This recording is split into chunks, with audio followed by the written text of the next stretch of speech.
Hello guys, তোমরা সবাই কেমন আছো? আমি এসেছি আমার মাসিমণির বান্ধবীর বাড়ি।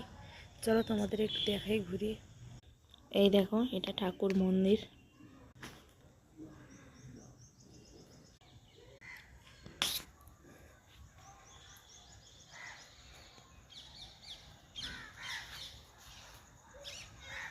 ওই যে আমার মেয়ে মাসিমণি, আমরা একটু ঘুরতে বেরিয়েছি। চলো তোমাদের দেখাই।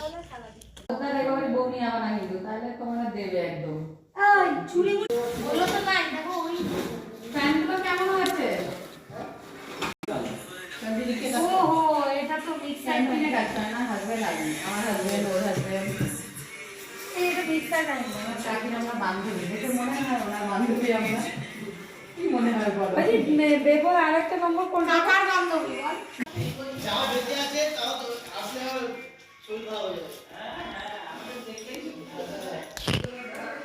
নাক বেঁধে ঘুমাতে চাই তো গণেশ ঠাকুরকে এসব একটা দিয়েছি না এরকম।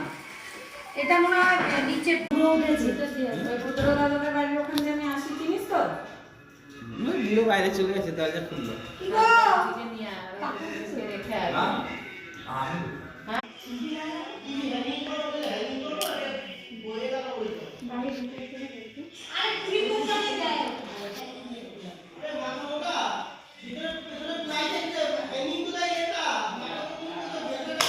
বাইরে তো ভয়েস দিতে পারছিলাম, বাড়ির ভিতরে বাইরে ভয়েস দিচ্ছি। বাইরে প্রচুর আওয়াজ হচ্ছিল ভেতরে। চলো, একটা নতুন বাড়ি, তোমাদের কেমন লাগলো কমেন্ট করে জানাবে।